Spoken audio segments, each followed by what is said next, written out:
No, you can avoid it because I am the one that does it. Yeah. Oh, it's true. You're right. I'm sorry. You're right. I can't even offend you. You can't. This is not possible. Hey, I'm gonna use these.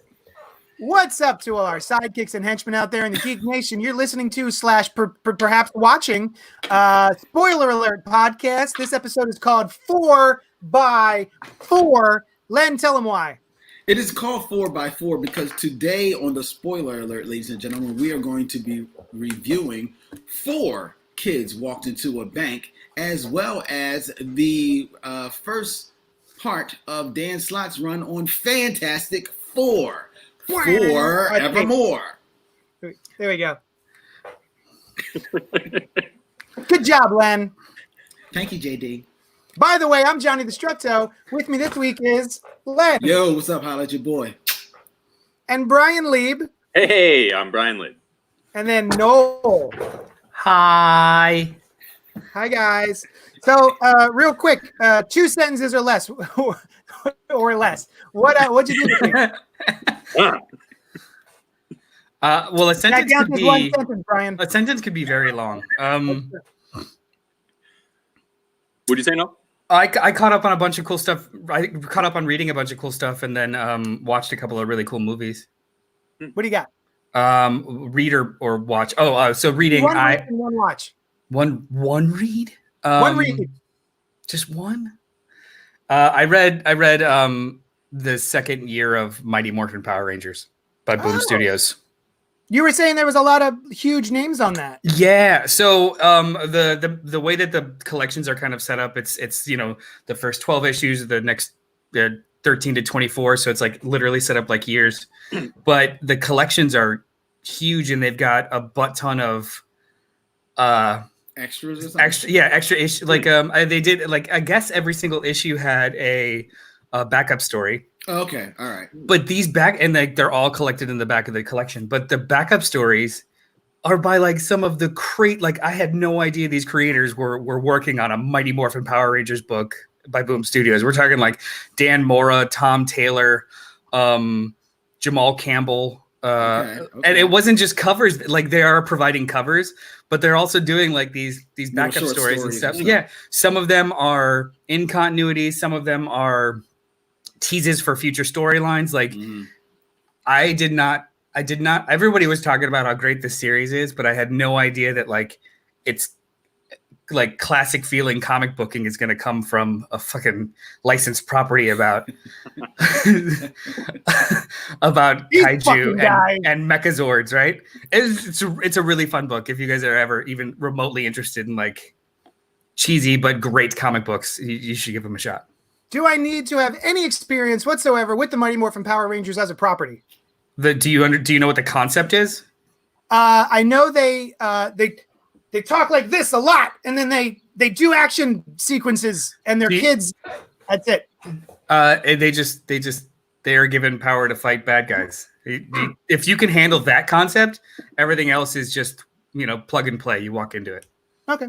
It's 1,000 times better than the show ever was. Oh, okay. Yeah, so I mean, it's not like they capture the spirit of the show. I'm like, the show was stupid. Fair enough. It's like taking a concept and actually like imbuing it with real character. It's very cool. All right, cool. Well, I have been. Let's see what I've been doing. I'm still in. I'm in season. I think I'm in season 11 of my King of the Hill binge. All right. I got so far when I crossed the 10. I said, "Jesus, how long did this show run?" So it ran for 13 years. So I'm nearing the end. I'm still enjoying it. I'm still enjoying it a great deal.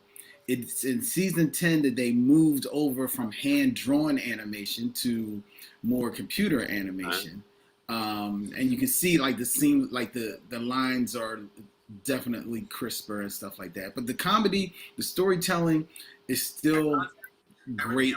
I can't believe how much I'm enjoying this show. I also this week on the recommendation of Kennedy, aka Stormtrooper of Black Tribbles, watched for the first time Brave by Pixar. Oh, it's an adorable movie. I love that movie. I had never seen that. I don't know why I didn't get to the theaters and never saw it. That's a fun movie, man. Yeah, that's one of the quieter ones. I really love the first half. I loved everything about it, even the twist that happens. Because while it doesn't come out of nowhere. It is definitely seeded early in the film. And there's one real big seed that I don't think a lot of people know about, or if it's been talked about, I didn't see it.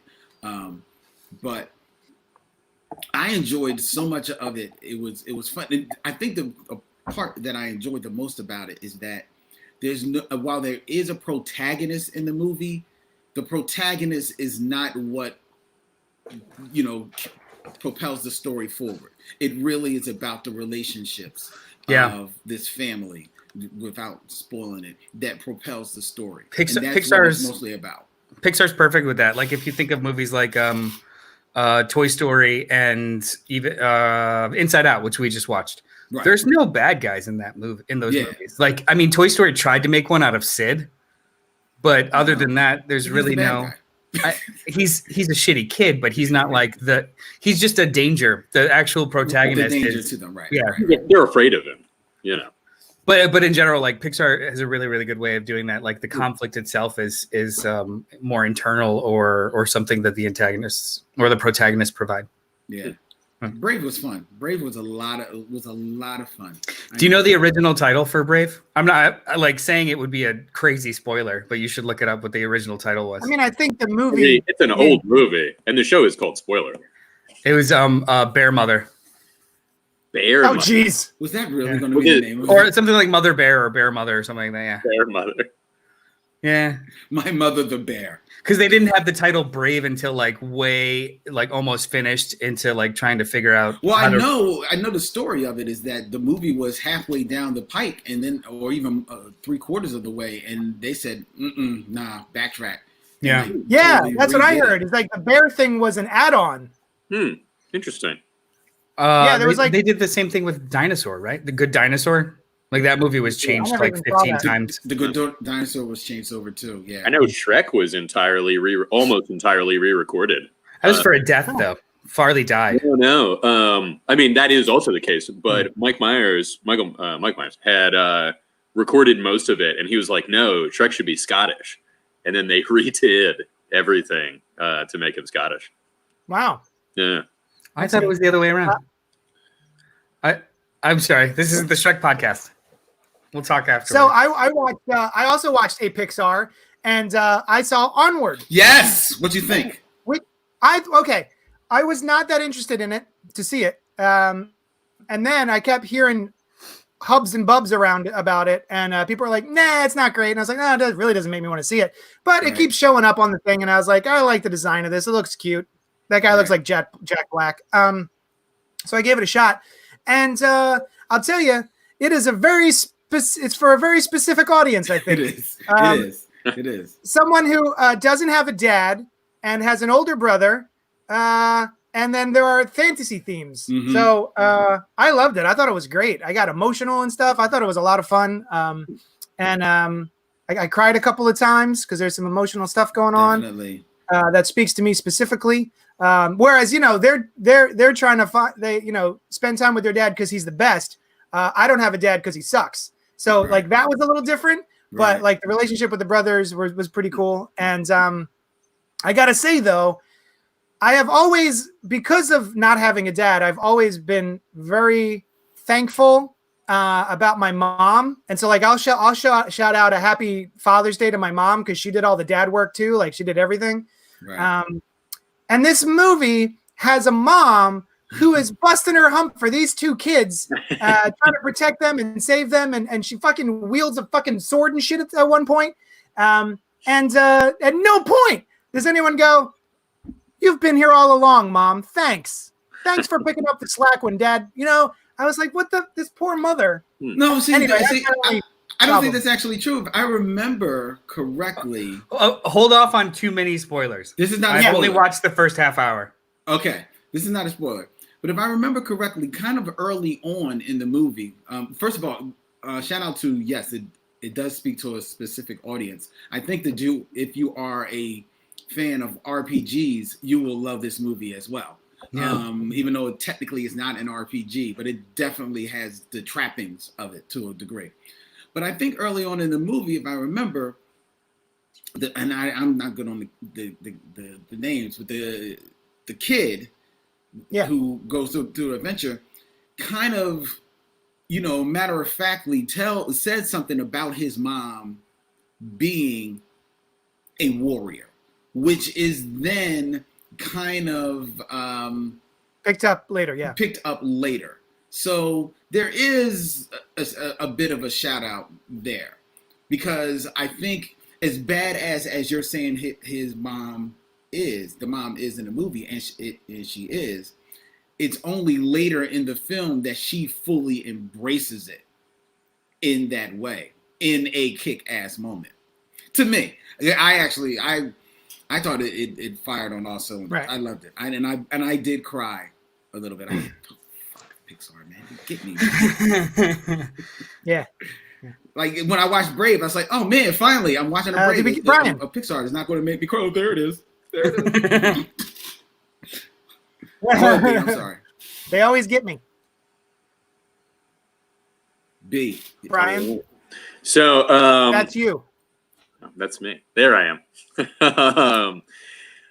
Let's see. I watched the season finale of Brooklyn Nine-Nine this past week, which is a show that I really enjoy. It's a very funny show. It was canceled a couple years ago, but then brought back on NBC and Hulu. So I was happy about that. And it really has, it's continued to be good. JD's not happy about that. JD's just like, fuck this show. He just walked right out. I don't want to hear about it. I understand. I watched it religiously, but then I haven't seen the last 2 seasons that have been on NBC. I love the show. Yeah. But the season finale on Fox was perfect. The wedding. It was just literally a perfect episode. I was like, you know what? I'll catch up. Yeah, because I think they thought that was going to be like the series finale, if I remember. I think they're one of those shows that has multiple times had to write a season finale as though it might be the series finale. A couple of times, yeah. Yeah, and luckily it wasn't, and it's been renewed for another season, I think, too. And I feel like in the beginning it took a little bit. The cold opens weren't as good before the credits, but everything else felt the same. And now even it's like there's a little bit of a difference. Well, Gina's not there, unrelated to that. She left. Oh yeah. But it's still good. It's still really funny, which is good for a. You know what I always appreciated about that show? It's obviously a very weird comedy in a police station. They never made the police look stupid. The people are stupid, but they're all very good at their jobs. They're very competent. I like that too. It's not not madcap bumbling adventure. Yeah, they're not all Barney Fifes, and that's why they're funny. They're just funny people, but every time that they have to do their job, they're actually really good at it, and it's kind of refreshing to see. Oh, that's actually kind of cool. Oh, I wouldn't have figured that out. That's kind of nifty. Yeah, it's good mystery stuff too. And would you say, JD? It's not like The Naked Gun. No, not at all. No, not at all. I mean, but if you look at the cast, it's yeah, it's definitely absurd, but they don't fall ass backwards into success. They're actually really good, and it's also very heartwarming, which I like. Yeah. It's a really just good show. I'm waiting for the dark version where Internal Affairs shows up and gets really shitty and mean, and somebody murders somebody else to keep their secrets. That's what I want to see out of Brooklyn Nine-Nine with the reboot. But that's what B will check out because that's, I forgot to mention, and I think I told JD this. I actually finally watched The Color Out of Space, and I know that you did a podcast about it, so I'm going to go back and listen to that. But I watched it on VHS. Yeah. There's this company that does certain horror movies on bespoke VHS tapes, and we have I don't own a VCR anymore. We do, and it works perfectly. So I was like, you know what? If I'm gonna watch this weird fucking movie, I'll try it on VHS. And everything is recreated. The aspect ratio is recreated. It's still a touch grainy. When you rewind and fast forward, it's got the lines, and I was just like, I think this is the perfect way to watch this weird ass movie. Yeah, that's a perfect way to watch that one. Because even when like the movie gets a little crazy and it's all weird colors, it goes super saturated and kind of wiggly and wobbly. And I'm like, is this the VCR? Is this the movie? I don't know, but it's kind of working. Whatever's happening is working. It's a great movie. Yeah, I dug it a lot. it. It was really weird. Yeah, it's definitely weird. It was. We have letters. We have letters. We have letters. How many? Oh, we have lots of letters. See, that's how we know all of those bullshit Zoom musicals are edited together. Fucking bullshit. Intentionally singing slightly after two of you guys. I was gonna say, like, I was doing it bad on purpose. Letters. We have letters. Oh, we've got lots of letters. So let's see. This was actually not a letter. It's just he replied on Facebook. It counts. It's got letters in it. It's fine. Charles Ellington. We were talking about how we were going to be doing today Fantastic Four by Dan Slott, and he had started the Jack Kirby Stan Lee Fantastic Four. Okay. And then also had read some of the Dan Slott stuff that we're talking about today. And he said, I was so excited for Fantastic Four after Secret Wars, but it didn't hit me. So this is the Secret Wars that happened with Jonathan Hickman a couple years ago, wherein the Fantastic Four disappeared for a couple of years. And then this was their big return. And he was so excited about it. So was I, actually. And then it happened. And it was like, he thought it was fine. But Jack Kirby, for the first trade paperback he was reading, Jack Kirby art was rough in first couple of issues, but it gets better. And just how Stan wrote them, I understand how it was a big hit back in the 60s, because I'm sure no comics was like that. So do you guys have any experience with the Jack Kirby Stan Lee Fantastic Four? I don't think I've read like a single issue of that run. Go ahead.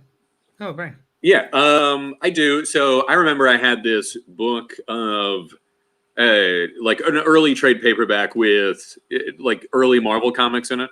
And it might have been Everybody's Origin, and I had and loved that. And the Fantastic Four was, and it still is, one of my favorites. And I definitely read a lot of Fantastic Four, and I don't clearly remember, which one it was. But there was Kirby and Stan Lee. Like, there was early stuff in there, definitely. And, at the time, I loved it. I haven't read it in a while. I definitely even have more of an appreciation for Kirby's art now than I would have back then. But I've always loved his tech and his squiggly lines and stuff, and that kind of his aesthetic is awesome. And they created it, and it's one of my, if not my favorite corner of the Marvel universe. So Fantastic Four is your favorite? Oh yeah, I think so. In practice or just like emotionally? Because have you been loving it, like actually enjoying it, or is it just where they fit that you love the most?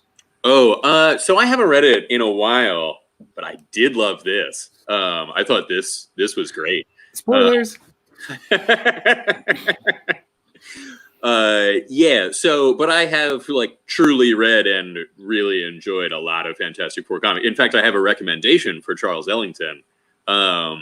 The Hickman, was it Brian Hitch run? No, I think it was Mark Miller and Hitch. Yeah, Mark Miller and Brian Hitch. Hickman was Eaglesham, and then a thousand other artists. That's the one then. Hickman stuff, right? With the reeds. I think what's that? Yeah, the Council of Reeds and all the other stuff and then it goes to the what was it? The FF. It was the Future Foundation. Future Foundation, right? Also It's a weird, cool. it's a weird series. Yeah. So it was just like big science adventure, crazy stuff. The Council of Reeds that's from multiple universes, and they're all different. They're not all like stretchy. They all have different kind of backstories, and I think it kind of led into. There was a shakeup, and he was moved to Avengers. Everyone was moved. Yes. And I think he was just going to do that story in Fantastic Four, is what it seemed like. And then he had to kind of I'm still going to do the story, but now I don't know. I kind of think that it was if we're like speculating about what Hickman's plans are, they're usually like 15 years out in advance. So because he's weird and he's got a flow chart in his house probably. But I imagine that he wanted to do Fantastic Four, but then do the other thing with the Avengers because they both were pieces that collected to each other in Secret Wars. I actually think that it was probably planned that way for him, at least. It's possible because just like Reed Richards was a big part of it was one thing that made me think that, just like, well, Reed is never really with the Avengers unless it's a big thing, but he showed up a lot in Avengers before. He was a member of the Illuminati for. True. So that's true.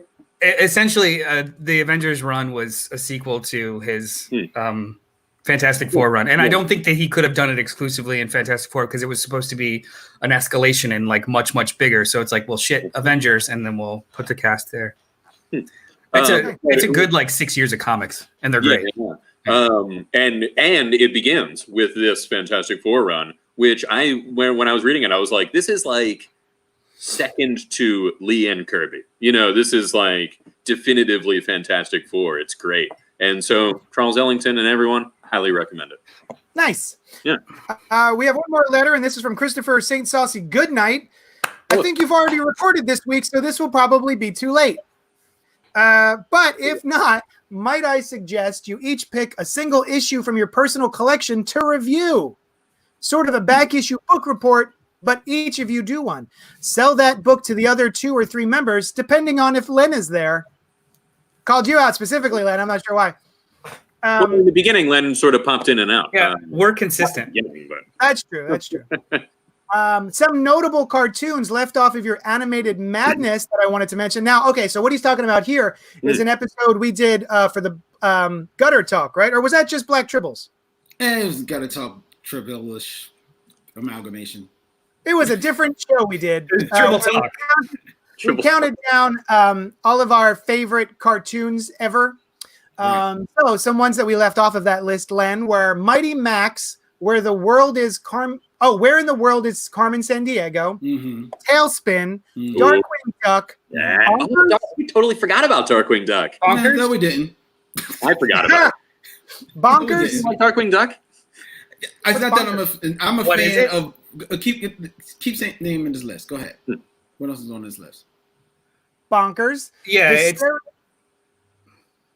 Hysteria, Conan the Adventurer, The Bots Master, and Captain Planet all come to mind. Not to mention Garfield and Friends. Frankly, there was too much anime on the list. It could have had its own bracket.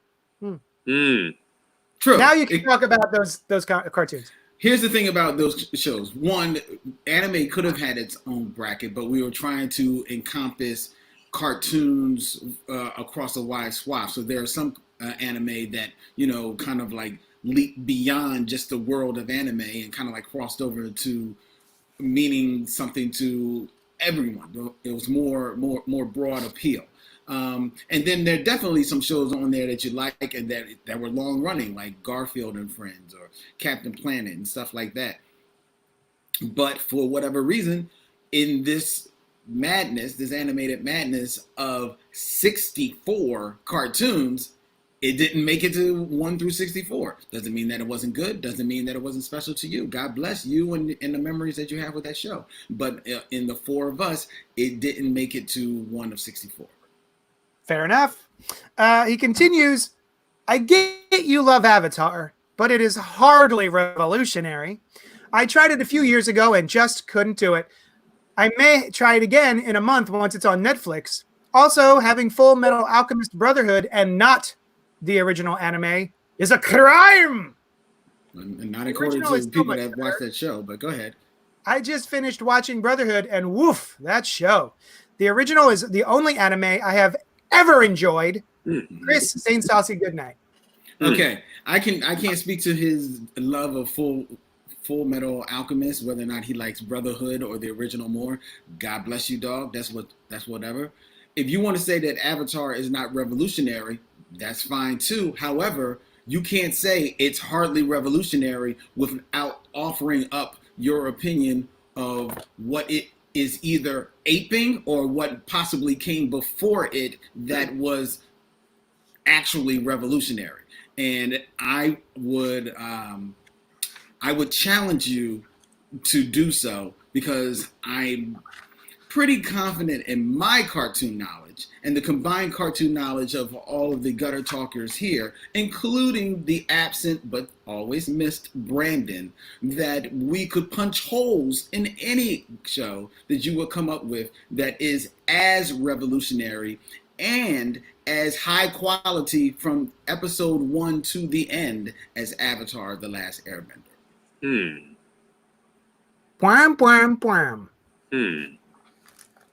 Although, JD, you had a similar point during the show, I recall. Didn't you say, like, well, it's not really, it's more like Quentin Tarantino, or no, that was a separate analogy about the same topic.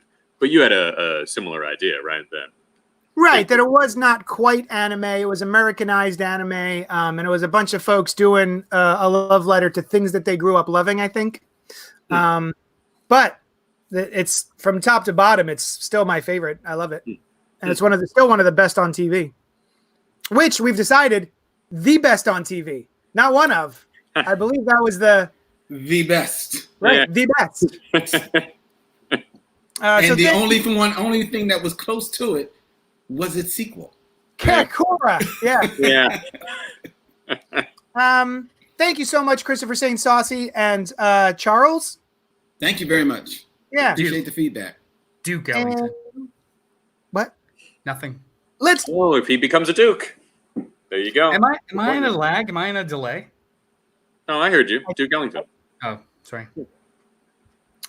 All right, now what? All right, I'm bringing up the notes. Here we go. All right, let's talk about some comic books. All Should right. we start with? Let's start with 4 Kids. Let's start with 4 Kids. Cool. The better one. Yeah. 4 Kids walk into a bank by Matt Rosenberg and Tyler Boss does the art. And let's see. Diamond has this to say about the book. When a group of bumbling criminals show up in her father's life looking to pull one last job, young Paige has 2 choices. Let her father get caught up in their criminal hijinks or enlist her 3 best friends to do the job first. Paige picks the bad one. So basically, yeah, this on spoiler alert, if you go in the Wayback Machine, we were reviewing this in issues as it was coming out. But was that a nice hardcover? Yeah. Oh shit! So we were reviewing it, but even though we loved the first 4 issues, somehow we never reviewed the last and the 5th and final issue. Even though we were reading every issue and be like, "This is the best book on the shelves," we just forgot about it. I guess I don't know. Actually, I think there was a crazy delay. Like people were talking about. Oh, is that it? Yeah, people were talking about how like. Black Mask can't stay on a schedule, and I think this was one of the books that they were referring to back in the early days of Black Mask Studios. You guys, I was actually curious about that because when you look at the digital copies that we have, issues 1 through 3 are 2016, and then issue 4 is 2017. So I didn't know. Oh, did this book come out later in the year, and then it just crossed over? No, it was a lot of delays. Yeah, okay. You guys, I missed issue 5. I didn't read issue 5. Was it? Did you think you reached the end of it at the end of issue 4? No, not at all. I thought so. I didn't see the thing on the front that said a story in 5 parts, and I thought we only had the first 4 issues to review. Oh, did not read it. The other issue is that issue 5 in our folder is a PDF. Yeah, I looked at it now, and it was like a different thing. And for some reason, I thought we were doing 4, and I didn't read it.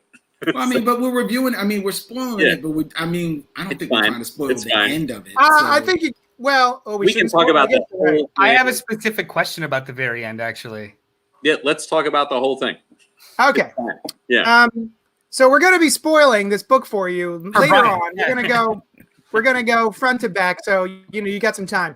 Read it. One thing I loved about it was the beginning of the cold open of every issue starts with either them talking as action figures or as D&D characters. Yeah. I kind of thought that was pretty fun. Yeah. I thought that was fun too. Nice little. Yeah, that's a nice way to start your book every issue. I thought that all the characters are a lot of fun. But excuse me. I hate to cut you off, but actually, the most fun thing is that the books, each issue actually starts with a kind of like knockoff tagline from a famous gangster movie. Oh, chapter 1. As far back as lunchtime, I've always wanted to be a gangster. Right. Which that is was funny. Straight from Goodfellas. Can I read like one line of dialogue that actually just ingratiated me to this book forever? Yeah. And it's on like the 3rd page. Everyone open up your readers to page 3. I am Crotch the Sticky, son of Groin the Moist, grandson of Lumpstead. Stop. Stop. Just that's it. Like this whole scene, before you even see the characters, you see them as avatars. I was just like, I love every single one of these characters. I just straight up love every single one of these characters. This book is awesome.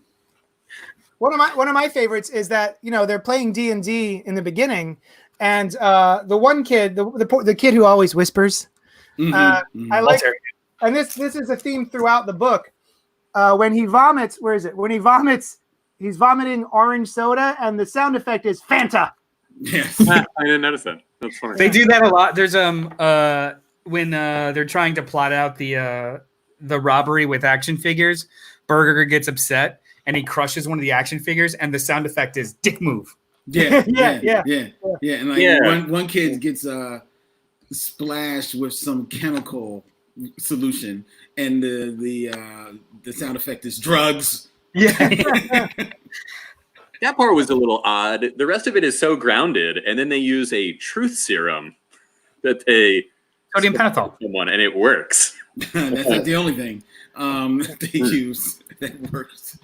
I mean, what I enjoyed about it is, like you said, there definitely is a groundness to it, but there is still an absurdity to it in that this is kids on a crazy adventure. You know, it still is a comic book, so it's still, you know, it, because sometimes something like this can read very much like, you know, somebody's screenplay that they couldn't sell, so they just turned it into a comic book. And maybe that's the point with this as well. I think he is making a movie, actually. And I can believe it, because it definitely has the touches there. It's right there. But this still embraces its genre and its media of being a comic book. Straight down to there's some very specific comic book swipes, art swipes in this book as well. One which, when it hit me, I was like, wow, that's a direct swipe, but it's a brilliant use. I'm not even going to knock you on it. I say bravo. Yeah. I like, to that point, we constantly kind of talk about this or edge around it. The idea that, is it written for the trade? Is it a failed pitch? Is it an actual comic book? Is it satisfying in issues? I personally thought that the issue, like the chapters, are satisfying on their own, because they are structured like comic book issues that tell you a piece of the story, but you still feel satisfied. And then there's a small cliffhanger and it wants you to keep reading more, as opposed to ending mid-scene and then the writer thinking that that's a cliffhanger. Like, that's not how comic books should be structured. This is in line with like how you should teach how to write comic books. Like how to write a serialized story, because it's so perfectly kind of put together. Even the devices that they use, like to enter every issue and end every issue, and the little like Easter eggs that they throw in, it's all part of a piece, and it's just all great. I gotta say, before we get too far into it, Berger is like really took me out of it. He is so many negative Jewish stereotypes. Like, one after the next. He is dirty and disgusting. He's a shit about money. He was depicted literally with horns when he's the devil, which is something that weirdly some people still believe. And I found it was like fun and engaging. But the more I read of it, the less I was like having fun because of that guy. And I checked it. I mean, the guy's last name is Rosenberg. he's probably Jewish. He may even have been kind of basing that guy on himself. And it's not like Jewish people can't be all of those things, and some certainly are. His dad was arrested for tax evasion. You know, the thing with the quarter where he's like, well, you lent it to me. And then he fucking has the quarter, and he's like, oh, this shiny quarter is yours, waiter, if you do, if you do as I ask. And he's got a yarmulke. His mom is like calling him out on drawing dirty drawings. And like, I looked into it, and he said, I found an interview where Matthew Rosenberg was like, yeah, if we were anybody, I was probably Berger, and the artist, was probably Walter. And he gave things for who page, that aren't relevant to this. But so like, if it's autobiographical, I can get behind it. But it was just so much. It was like everything out of this kid's mouth. They all kind of hate him. He at one point is like, oh, you did a good thing? That was the Christian thing to do. And I'm like, what? Like, man, it was just, I don't know. For some reason, this example of it really got me. And there's other cases where it's like Mort from Family Guy is like, everybody's a caricature there, Yeah, I mean. And even the dad is like, who ruined it? Berger. And there are kids like that. You know what I mean? And just because he's Jewish doesn't mean he shouldn't be a little pain in the ass. But it was just so many of the stereotypes, one after another. And I kept trying to be like, no. And as it kept going, I don't know, And like I said, the guy is Jewish, and people can interact with their own culture in whatever way they want. But it made me enjoy it less, Okay, but let me ask you this, because as I was reading it, not having grown up around a lot of Jewish kids, but I grew up around some, I wasn't reading a lot of what him doing as stereotypical as for a Jewish kid. I mean, the part about the money, I guess I could read it stereotypical as a Jewish person, or but I honestly just read it as him being a dick kid. The shit with ADHD, just like constantly. Yeah, that's how I read it. I'm glad that you didn't read it that way in some ways, because it's like, it's a stupid stereotype, as are most, if not all of them. So if it's like leaving the cultural idea of what a Jewish person is, then that's great. Because it didn't come across that way to me. And also your part about them not liking him, I didn't read it as them not liking him, because he clearly hangs out with them. They all clearly, in one way or another, vibe with each other and feed off of one another. I thought that it was in dealing with this specific situation that they were dealing with, that Berger's, like to JD's point, Noel's point, his ADHD might prove a little bit more of a hindrance to dealing with the fine points of what they had to do. Oh, sure. Yeah. It gets a fine line, because people are like that. And some of the people that are like that are Jews. You know what I mean? Right. Like, it's not like you can't tell a story where that is. And I really wanted to not pay attention to it. And it just seemed to like everything. There was one panel in the 4th issue, the last one that I read. So maybe he totally redeems himself in issue 5. I don't know. But I'm guessing no, from Noel's reaction. And JD's, does he steal the money from the bank and keep it all? No. All right, well, that's good. But he's the one that's like, I want to talk to Paige, and they're like, no, you can't on the radio. And he's like, but it's Paige. It's like the one kind thing that he does. Yeah. Well, he's got a crush on her too. That was established like early on. His mother was giving him shit. Like, oh right, because he's the girl you're drawing pictures of. Right. I gotta go. And it was, I don't know, for whatever reason, maybe I just, was like in that headspace when it first started, and he was the shit, and he's got a yarmulke, and I was like, the Jewish kid is the one that they are. And he does have his hero moment, because he's the one that memorized the license plate. Because it said asshole. That's why it's. I mean, Nobody else saw it. He did. That's a good point. He noticed it. That's good. Yeah, I didn't. None of this occurred to me at all. That's why I kept cringing. Like the more you kept going, I was like, "Oh my God, he's right." I didn't notice any of that. To me, he was just the shitty friend, like the goofy class clown friend that just can't rely on him. It did, his Jewish. He's a bull in a china shop in a way. Like he's just everyone when you're 14 have a friend like that where it's just like, oh, why is he here? But he's always there. Yeah. Right. But that's, I guess, what I meant by they didn't like him. He's that guy that's like their outlet. In some childhood friendships, there's a group, and then there's the one that you're like, this guy sucks, though. Well, it's the group id. It's the group dynamic. It's the group id. Like when you're all like that, unformed or not fully formed yet, there's always like a group dynamic. Like one person becomes the most altruistic, like the super ego. One is a like ego just in the middle, and there's always one that's just like, what if we set this mailbox on fire? What's it gonna hurt? Like there's always the one kind of yeah.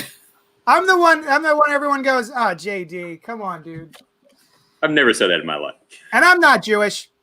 No, you're not. And that's the thing too. Like why would you notice it if it wasn't, you're not as aware of those stereotypes. And very thankfully, these are not the biggest, very thankfully for the Jewish people, it's not as bad as it used to be. What I was going to say is they're not the worst in society, but there's nothing to be thankful about that. There's other people that are far more hurt. You mentioned it too, though. Like, is it the same type of stereotype propagation if it's from somebody from that peer group? It's trickier, right? It does. It's you like can be self-hating. You can also be a guy who's like, nah, I make fun of. I've made jokes about Jewish people, not in a long time. It's just not, Well, I don't think this is as easy as jokes. I mean, like as a writer would do, like taking stereotypes and then turning that, like using them against the audience to kind of piece a character together. It did seem against me, but but if the writer is also Jewish, then is that the same? Like, it's a right. It's a trickier point. Metaphorical question, right? Because if you're the one that knows where the shoe pinches and you want to write a book about a small shoe, then it does. There is something about it that I couldn't say exactly.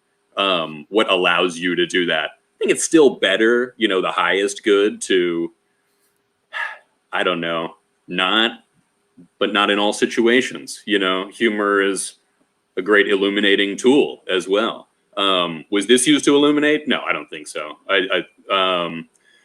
But JD, it reminded me of when you were talking about Onward. I mean, it hit you in a particular way because it was similar to your situation, and you were upset with the mom, and Len was like, well, but they did do this with the mom, so it's not as strong for Len, and so for him that was a reason of that wasn't something that he noticed, so they didn't need to address it, and it's not like a failing, it's just the way that a story hits your experience. And not only is there no way to know everybody else's experiences, but you just so this sounds like you went into it and you started to notice these things about the characters, and then you researched it and found out that Matt Rosenberg is Jewish and he's that character.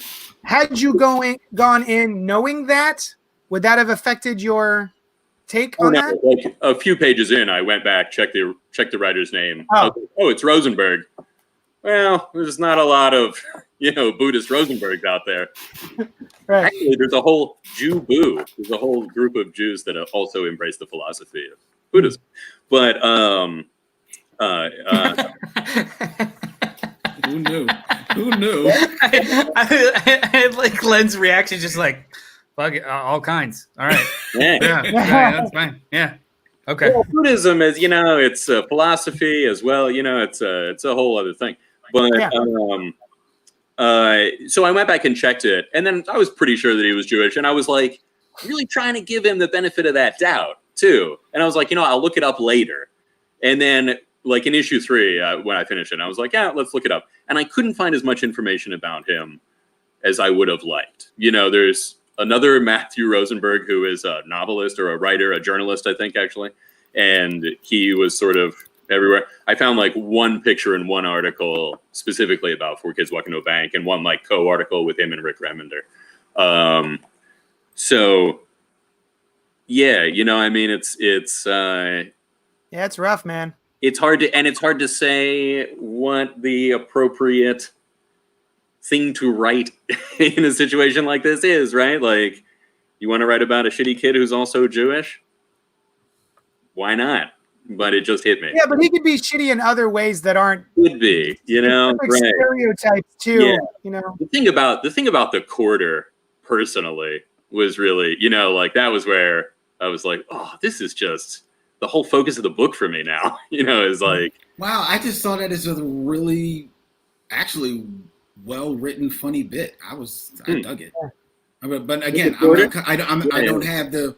I'm not looking at it from that lens, so yeah, it never entered your mind like, oh, this is a stereotype in the beginning, so nothing built up for you guys. You know what I mean? It's why would it enter your mind? It's funny. Honestly, I'm sorry, JD. Just real quick, it's just I think it was maybe the second or the third issue that I even really noticed.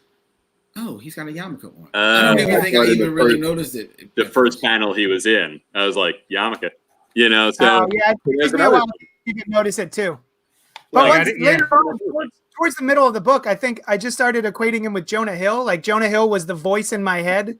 That's a good one. Yeah. Oh, especially this is the end. Jonah Hill, basically, he always plays this character, right? He always plays the burger. That's a good one. Yeah.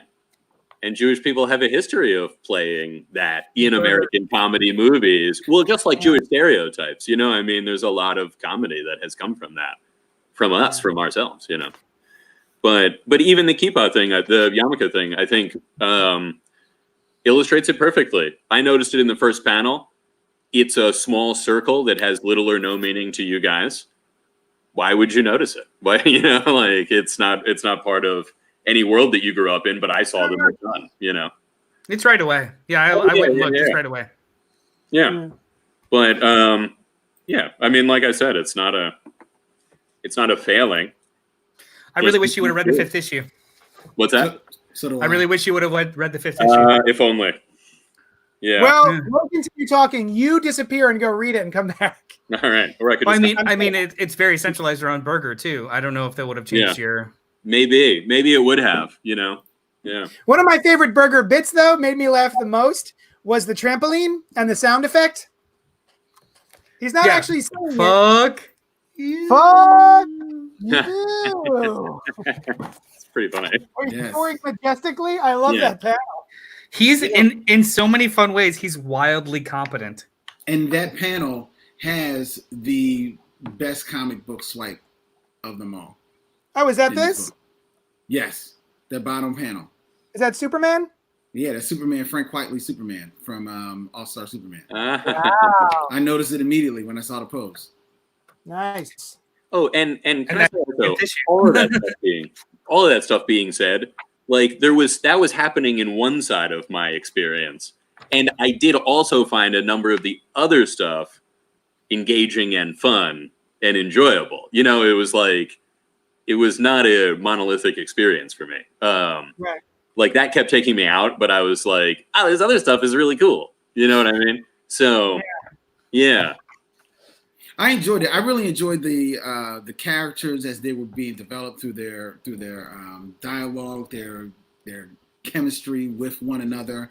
I kept having to zoom in on the page to see what Walter is saying, only to see that he's really not saying much. It's not really. I think maybe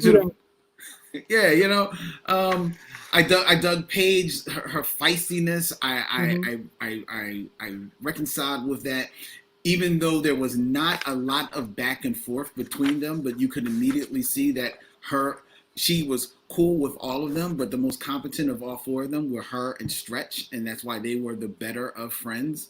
I really just enjoy. I like the gangster references. I liked that ultimately there is a a bit of a switch up that happens off panel in this book in the 5th issue that I was like, wow, that's kind of cool. That's kind of dope. Like what happened there. And it made sense. It made sense with the story.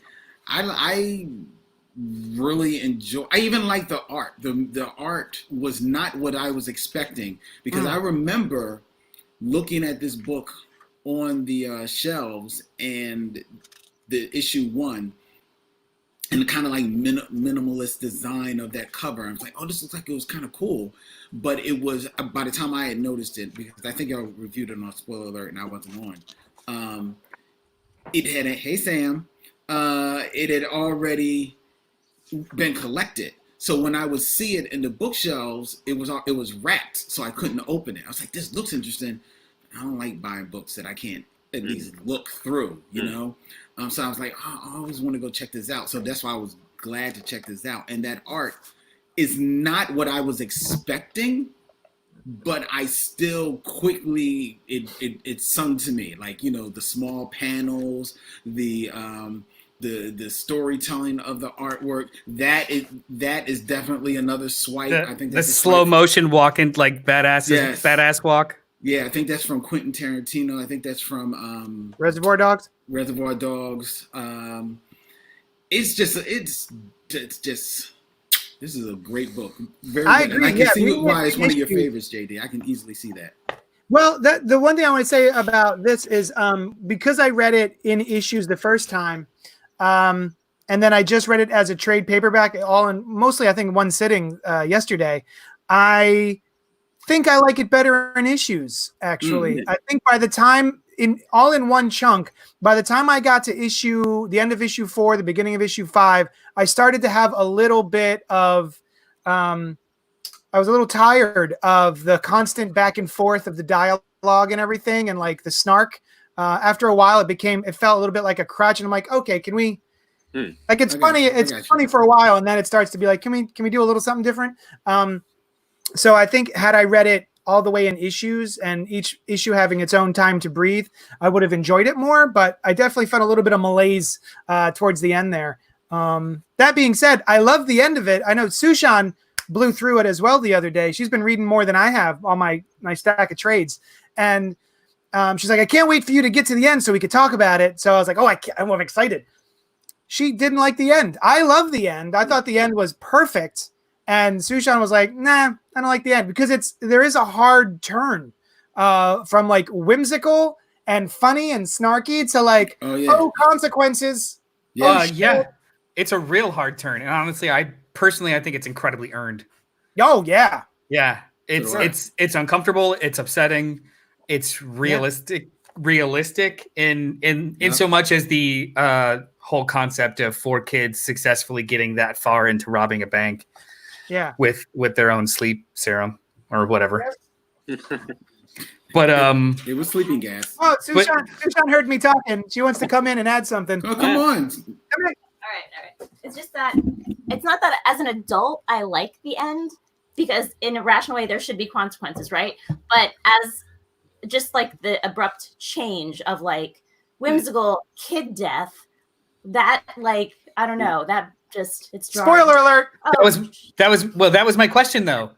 Is he dead? He's dead, right? Yes, he's dead.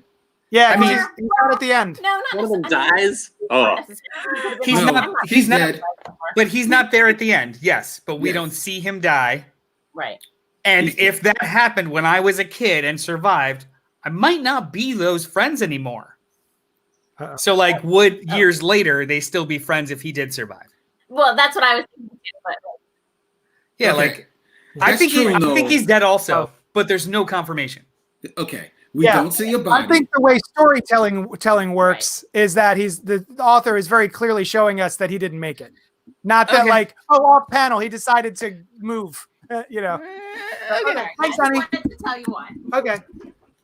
I appreciate her point because like Noel said, the change in tone does come like bam, it hits you, but it is earned, and I actually think that it's earned because to a degree, as whimsical as the story is, there are parts in the story that are grounded in reality, that are, real world.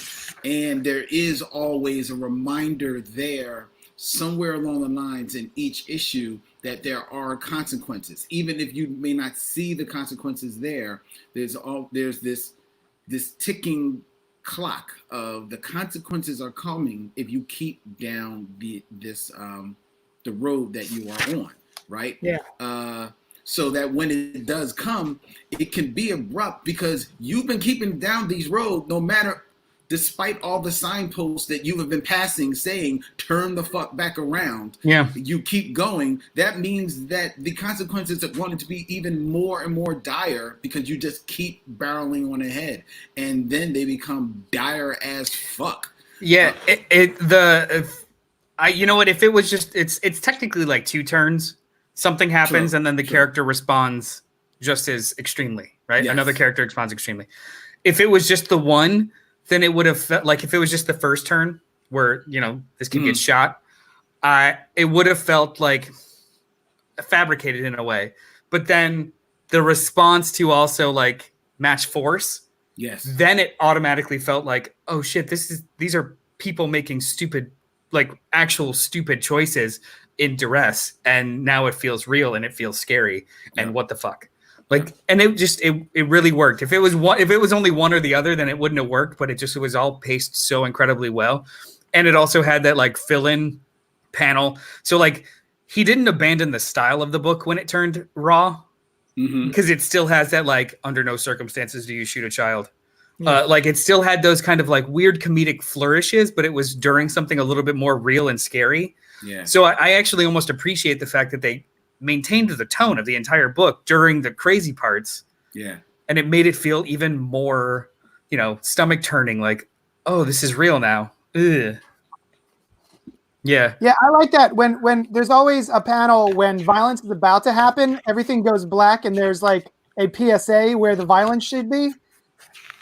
I think if I recall, I think it may only be there when the violence is inflicted upon the kid. Yeah, because yeah, the other time, it's under no circumstances should you sucker punch a child. Right. And you don't see the sucker punch. You see kids hitting people, even adults, but you don't see the violence onto a child. That was a funny line when he's like, very rarely is it the right thing to do to walk in. Like, this is like never. But to like wander into somebody's home and punch a child in the So yeah, sorry, Brian. Berger gets shot and dies. Yeah, I was kind of. Well, we didn't say who it was. Yeah, up until right now. I already figured it out. He figured it out earlier.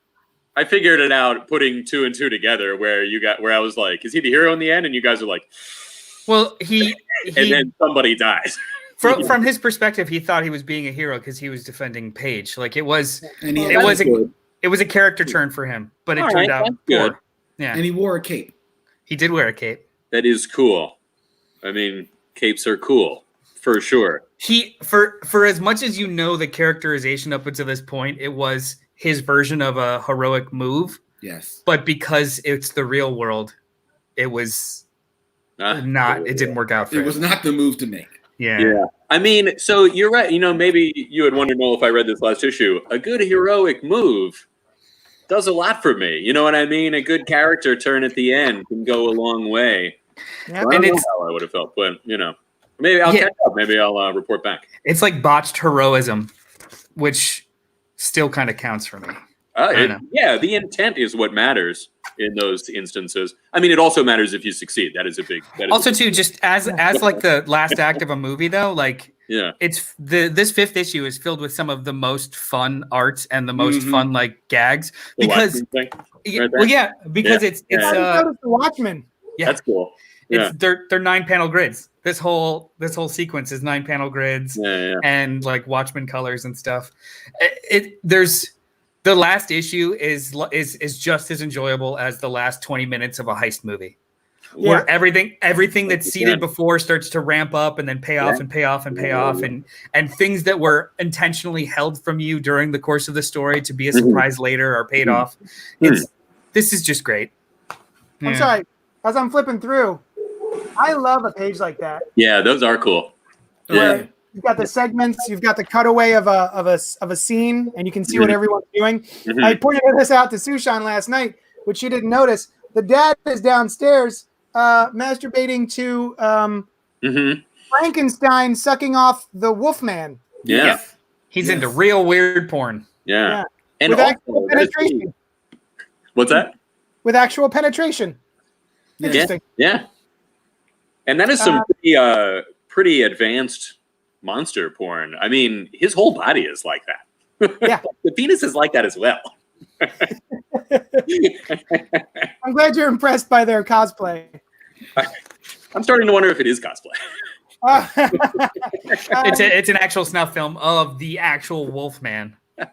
Well, this is being the finished. other thing I wanted to talk about is, I do love the artwork so much. Like Len said, it reminds me a little bit of David Aja's Hawkeye. Yeah, I see that. I looked it up, and Tyler Boss, I think his name is. He had done he hasn't done too much comic book work, but one of the things on his resume was cartoons and his illustrations for Vice.com, which almost makes sense. He's got this way of creating simple seeming infographics to show you many things. And I'm like, that's the kind of thing that you would learn in editorial. That's the kind of thing where you would learn shortcuts on how to tell a story quickly when you're only given a static panel. And he does this. Yeah, he does this stuff throughout the whole book, and it's beautiful. Yeah. So Good book.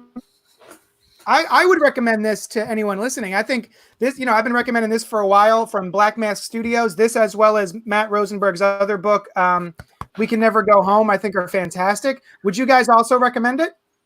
I would recommend it. Yeah. It's a tough one. I don't know. I haven't finished the last issue. Finish the last issue and then get back to us. I'll get back to next it. episode. No. Can I tell you a lot of well done stuff in it? This is not the first Matt Rosenberg I've read, but everything I read was based off of everyone telling me this is great, and it was the X-Men stuff from what was it, Age of the X-Man? He was writing. I was like, everybody loves this Matt Rosenberg, and this stuff is garbage.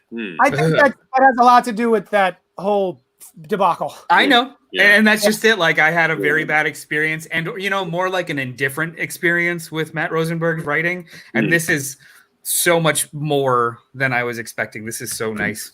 If you guys like this, I would also recommend, if anyone out there has read Four Kids Walk in the Bank and you want something similar and less anti-Semitic, maybe you could check out The Fix by Nick Spencer, as well as The Superior Foes of Spider-Man, also by Nick Spencer.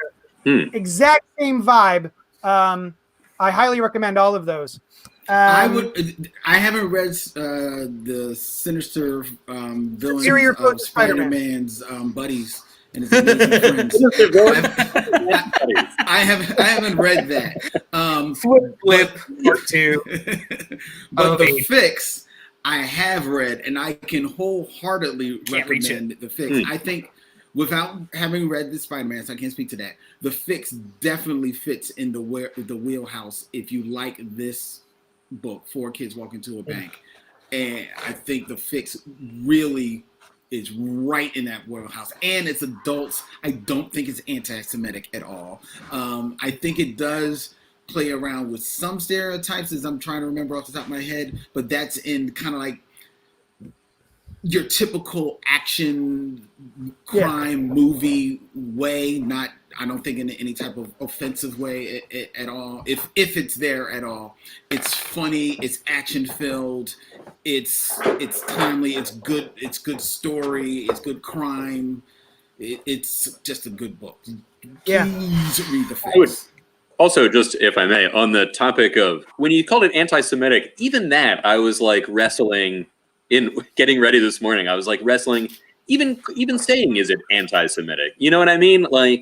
I've been thinking about his mom is in many ways a stereotypical Jewish mom, but maybe Matthew Rosenberg's mom was like that. And should you not be allowed to write about character inspired by your own experience?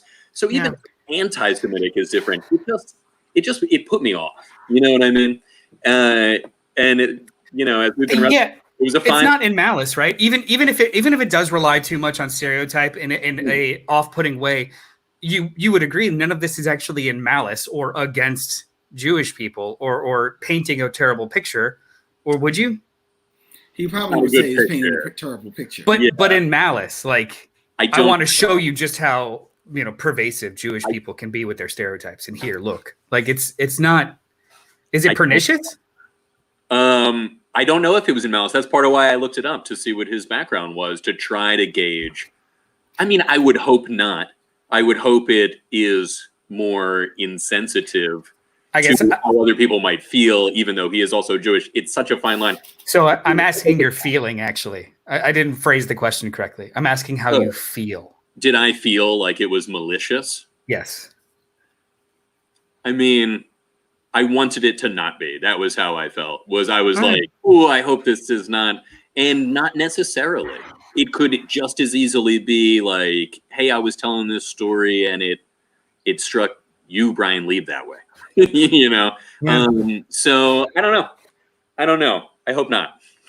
Yeah. And I'd like to give enough chances for it not to be, to allow it to be enjoyable, and okay. Yeah. So yeah. So anyway. Sorry, The Fantastic Four came out as well. We're going to talk about that next. Hey, we did 4. Now it's 4 more. Fantastic. Yes. Forever. Cool. Yes. So For the number 4. This is volume 1 of Dan Slott's run of the Fantastic Four. The trade paperback has the first 4 issues. It's called Fourever. You can get it at your local comic shop. Diamond has this to say: the wait is over. The Thing, the Human Torch, the Invisible Woman, and Mr. Fantastic, the first 4 heroes of the Marvel Age of Comics, are about to be reunited. Experience the grand return of the greatest family in the Marvel Universe as an event occurs that will radically alter the Fantastic Four. Reed and Sue Richards return home with their children, but things have changed. And while Alicia Masters and the Thing ponder a big change of their own, the next chapter begins in the life of Victor Von Doom. Plus, who are the Marvel Universe's newest fantabulous foursome, the Fantastics? With an X? How did they come into possession of the Baxter Building? And what does that mean for the original FF? The world's greatest comic magazine is back and better than ever. With art by Sarah Pichelli and Stefano Caselli. Good art team. Caselli. So what had happened, for anybody who wasn't around, the Secret Wars happened. John Hickman did his Fantastic Four run, and then he did a big Avengers run, and then it all culminated in basically the Ultimate Universe and the 616 Marvel Universe getting smushed together at the end of Secret Wars. But at the end of that series, Reed and Sue and their children, what's his name? Franklin Richards. Benjamin, which I didn't realize. Franklin Benjamin. Benjamin Richards, yeah. Which is really fun. He is able to create universes. So because I think at the end of Secret Wars, the multiverse is less than, I don't know if it's completely wiped out, but basically their idea is we're going to have Franklin Richards, who is able to create universes, stick around, and we'll just be creating universes willy-nilly, which is real fucking weird. So the Fantastic Four have been gone for, I think, a couple of years maybe, or at least a year. Not all of the Fantastic Four. Five for them. Yeah. It was 5 years for them, and then like about a year in Marvel time. And in the real world, like more than 5, right? Yeah. So this came out the early 2019 or no 2018, right? Secret Wars ended in 2015. Okay. So they were taken off the map in 2015, and it wasn't until this that they came back. Well, that the Fantastic Four came back. If I understand, weren't the Thing and the Human Torch? Yeah, they were still around. Yeah. They were left behind, and then they were put on other teams, and then the 12 issues leading up to this, they had a Marvel 2-in-1. Right. It was the two of them. I think that was Chip Zdarsky and rotating artists. Yeah, that was fun. Right, but I'm just saying the storyline is that Reed and Sue went off with their kids, Franklin and Valeria. Valeria, Oh, and the rest of the kids Valeria. of the Future Foundation to do this universe seeding. And Dragon Man. Yeah. Well, he's part Molecule of it. Man. Yeah. So you had mentioned before the end of Hickman. Secret Wars.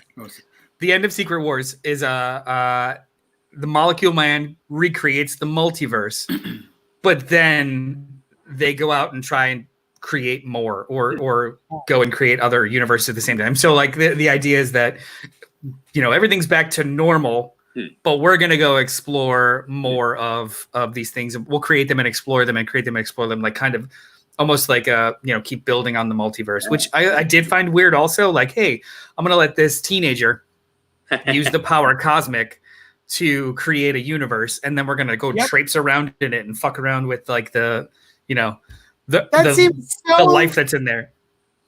Just casually callous and unsafe for like someone who's really into fucking science and being responsible. Like, let's create it and then go fucking just poke around in it.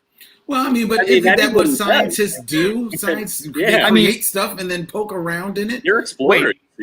Sure, if it's pre-existing, but to play God to make it to go fuck around in it, that's weird. But also part of the storyline, if I remember correctly, was that in him using this power was the only way that it could slowly be siphoned off of him. Because as he made these universes, he became less and less. I think that was a byproduct, not something that they wanted to do. Like, it was like, hey, you could do this, let's do it. Not, but I thought we that have to go use this energy so knew. you don't get hurt. I thought that byproduct they knew about it going in. He's been able to do that for a long time. That was the Onslaught. Heroes Reborn. Or Heroes... Wait, Heroes Reborn. Yeah, but that's kind of been like... Whatever he had... Look. Let's be real. Look, Franklin Richards has been tweet power-wise since the 70s. Up and down. Oh, yeah. So whatever he did in Heroes Reborn, which is now probably, if not 20 years ago, I'm sure has been tweaked 4 or 5 times since then. Oh, yeah. God knows his age has gone up and down the scale since then. Yes. What I am pushing back on is the plot device that they're doing this explicitly to siphon out some of his power. That did not come across to me. It was that us doing this is depowering you, not we're going to do this so he's not so dangerous to himself. Which is what I think. I didn't get that at all. Maybe that was mentioned somewhere, but I didn't know that. Yeah, I don't. Okay. I don't think.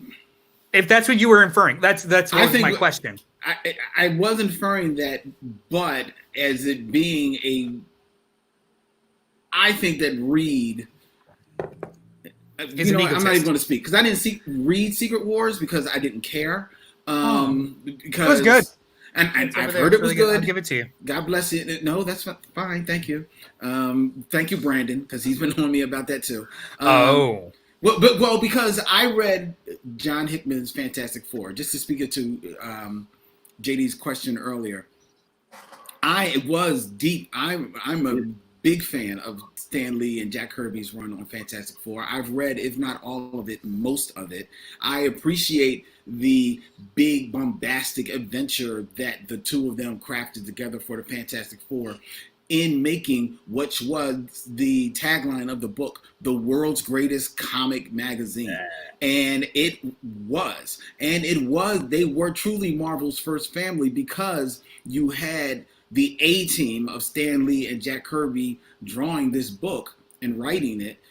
It was the book that touched on almost every part of the Marvel universe. The Avengers could show up in the Fantastic Four, and it felt right because of the things that they dealt with.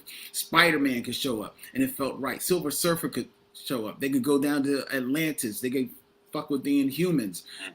They would take 12 issues, and it wasn't a special event in the Fantastic Four, but it'll be like 12, 20 issues, and it's just them farting around in the negative zone. Why? Because it's there. Because we're explorers. It's because of what we do. Imagine us. Exactly. And with Jack Kirby's art, it was just so mind-bending and so big. You couldn't, even if you didn't like the craftsmanship of his art, you know, like the draftsman, like he because he had Kirby anatomy for certain. You just couldn't not be sucked in, but by how bold he was with his choices and his design work. And Stan just leaned into it because, you know, historically Stan would write a plot and then Jack Kirby would just go and pretty much put the whole thing together, and then Stan would just come in and write a bubble. You know, Jack was really the one building this whole thing out.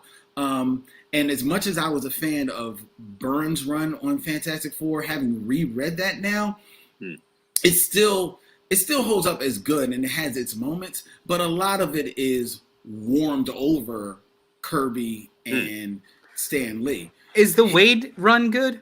The Wade run is good. I remember the Wade run is akin to this run at Dan Slott's in that it still is big, but it definitely leans more on the family aspect of it, right? Mm-hmm. Hickman's was very Lee Kirby. It was big, but it was more original than Byrne's. And while it had good art, you know, none of the artists were as big as Byrne, so it didn't come across as big, but it still was good. This run, Dan Slott's leading into what we're about to get into, is definitely leaning on the family because it's reintroducing the family to Marvel because they haven't been together for so long. So it's smart to lean on the family. It's smart to lean on a hot artist of the moment in Sarah Pichelli to bring you into this. Is Dan Slott, who's known for doing good stories, but also doing good characters, and known for being a little bit more comedic and slight in his writing, and that is all in here, which to me makes an enjoyable read, an enjoyable book, but ultimately still a very slight book. And I don't know if that's because it is 4 issues. I don't know if that's because the art, as good as it is, doesn't feel Fantastic Four enough to me. I don't know. There's something about it just feels a little off. This is you're touching on a problem that I have with a lot of Dan Slott's work. It's too cute by half. Mm-hmm. This is a great plot, and look, I've got a really good nugget, and then he gets really cute and or convoluted with it, and it just loses its fun. Yeah. Like it becomes a bit of a chore. So like the first 2.5 to 3 issues of this 4 issues was actually pretty fun. And then that 4th issue of the fake team and the this and that, they need to know who we are as a family. I was just like, fuck you. Yeah. Like I don't care about this now. Oh, when the Fantastics come in? Yeah. It was like the dumbest fill-in issue, and I just didn't care. It reminded me of what I don't care about, or what I don't like that Dan Slott does. He created this large thing and these large stakes.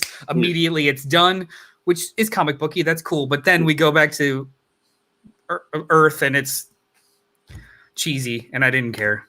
I think a lot of the idea, like more toward Glenn's point, but also yours, Noel, that they a lot of the stuff that was done here was getting them back together.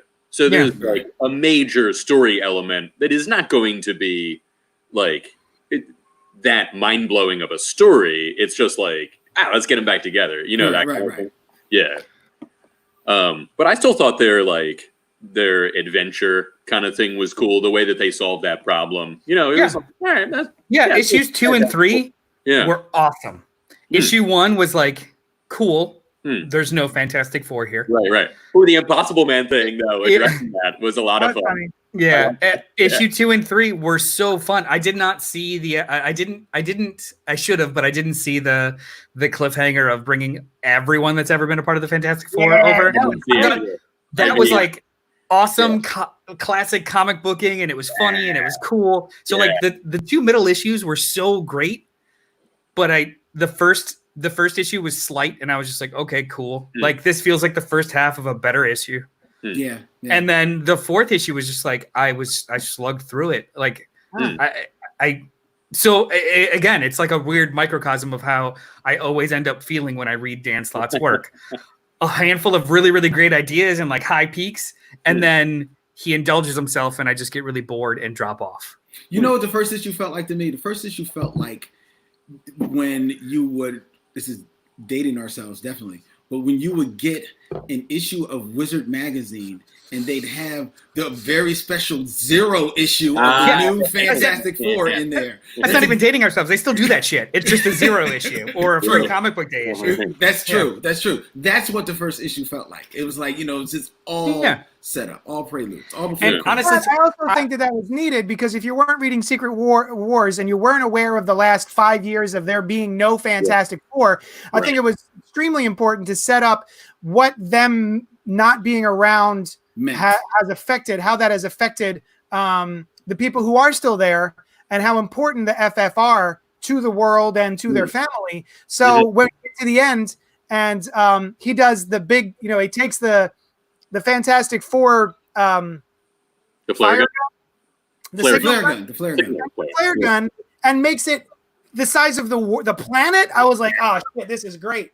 I don't care about the Fantastic Four. I liked Mike Wieringo's run with Wade. That was I like that. And I liked the Mark Miller run with Brian Hitch. And that's kind of it. I don't really, I haven't really gotten to the Hickman FF yet, but I did not anticipate enjoying this at all because, I read all of Dan Slott's Spider-Man run, and I loved all the big events. Like I like Spider Island and I like Spider-Verse and all that stuff. But some of the in-between was a little bit of a slog. So I wasn't expecting to enjoy this. And I woke up this morning after having read it last night, and I was ready to read the next volume. I was like, oh, you know what? Maybe I'll get a hold of that second volume and read it before the show. And then I wound up going back to bed. But that's the first time that I've ever been like, oh, I got to get that next Fantastic Four. That was real good. And, I think part of that is the Sarah Pichelli art. I also like Stefano Caselli quite a bit. But yeah, this was a bucket of fun. I like the On Your Right scene at the end of issue 2, I think, where all the heroes show up. Yeah. That's the line, right? On your right? On your left. On your left. Shit. On your left. On your other right. I had forgotten that this first issue when it first came out because I was hype for the Fantastic Four coming back. Like I like the Fantastic Four. They are characters that I've never followed for a long period of time, but for some reason I've always had affection for them. And I honestly do think that that's because the world tells me I should have affection for them because they are the first family of the Marvel Universe. It's almost like I appreciate them as what they are more so than a story I've read that just ingratiated me. So I really was hyped for this, and I have the first issue, and I read it when it came out, and I didn't care, and I never continued until this week when you guys asked us to read this. Same. Yeah, it's I'll totally read more, but am I hyped to? No, I have all of their trades so far. Oh, and good. I think that Dan Slott, everything you said about his writing is spot on for the rest of the series, and I'm enjoying it for the most part. I think the biggest letdown, and unfortunately it shows in this book, and it will continue on throughout this series, and I'm curious about it. It does not have a regular artist. There's not a regular artist on this book, so the book art style changes very dramatically.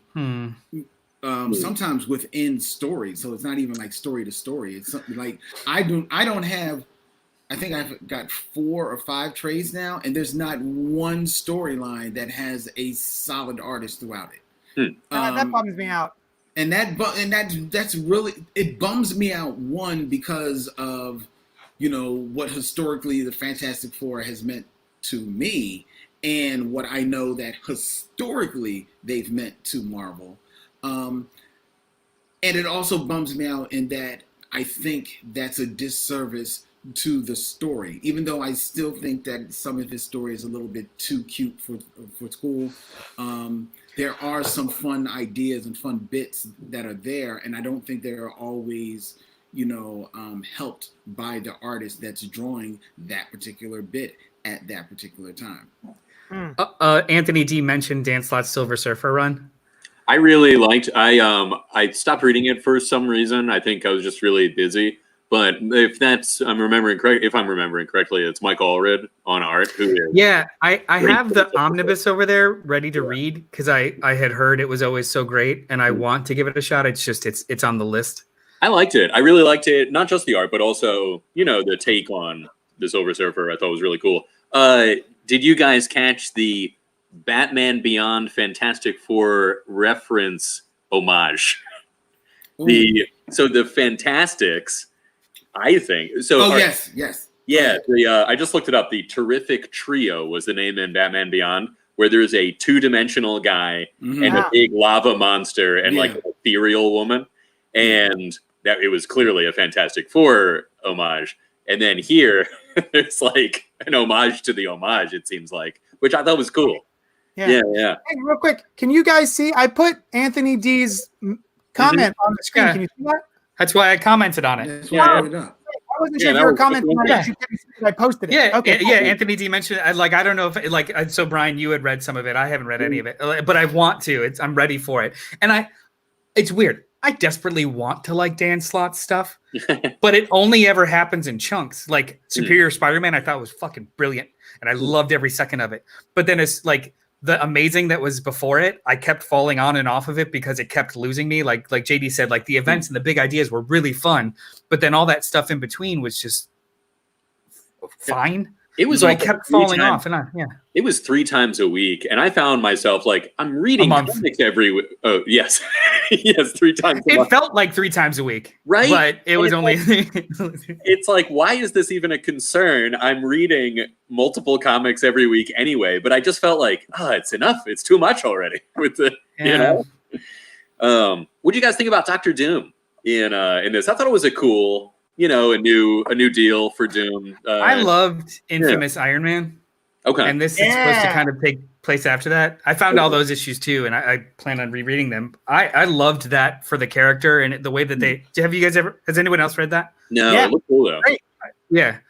Where he tries to, kind of do well after Secret Wars, with his new face. Mm-hmm. But that leaves him in a good spot. Or a good bad spot at the end of that 12-issue series. And this is supposed to be like the return or what comes next. Yeah. So it was kind of like, in a way I was just like, cool. And then another side I was like, oh, they're going to just erase all that really cool character development. Yeah, that's the way I felt. I was like, but what about Infamous Iron Man? That's the thing. He wasn't even a good guy. It was just kind of cool. Yeah. He's so, I see him. He's one of the more tragic, bad guy who could be good figures to me, where, especially in later years, he's like, he and Reed still have this almost friendship, and he's good to the people of Latveria. He could be good if he wasn't so bad. And he's even more than Luthor, so I hate to see that kind of characterization wiped away, because I so want him to use his talents for the betterment of humanity. But he's also such an interesting villain that it's like he's also one of the ones that you can't get rid of Dr. Doom. Right. I just see him as being very, even more so, just a layered character. Because he's a villain, yet he has this grudging respect for Valeria. Am I saying he cares deeply about. In fact, he named her. That was their deal, right? Which means that him and Reed, while still at odds, because Reed knows about his affection for his daughter, they got this kind of sibling more. Now is even more of a just a very bizarre sibling rivalry between them. I dig it. I dig it. It's just doing something more with the character. You guys did Universe X, right? You didn't get through Earth X? No. See, I started with Universe X and I loved it. And Doom is he's plays the hero in that one. Yes, true. So I am not a giant fan of the bwahaha third person Doom. Doom commands it. Yeah, that to me is just super cheesy. But the more nuanced Doom that was in the Hickman's Fantastic Four run, Secret Wars, Infamous Iron Man, the one that's been progressing in the last 10 years of comic books, Slott doesn't care for that one and is now going back to the Bwahaha Doom, and Yeah. I don't like that. If I remember, while there is some of that in here, there still are nods of what Hickman did. This really was just a glimpse. I mean, it wasn't much. There are nods as it continues on. And I find it interesting to do the whole, like, he's got no armor, he's doing his magic thing, but he's got the very interesting character design for Doom specifically to be He's ripped. the armor. Ripped Doom. Also, I remember one of the things I loved about the FF run by Wade and Waringo was they really dived heavy into the arcana and how Doom was not only a master of like robotics, but also magic. And I was like, what? I didn't even know this. Was that the leather mask? Creating a suit of armor made out of skin. Mm-hmm. It was awesome. All right, I think I have to read this run eventually It's now. so That great. run was a I fun love run. It was. It's not long though, if I remember. It's like There's a nice omnibus that I'd like to get of that. yeah, it's like this big. It's like 30 issues, 35 issues, maybe. Yeah. It wasn't that long. I didn't think it was Tim long. from last week, if anyone remembers, Tim from last week Hey has been Tim! Hey, Tim.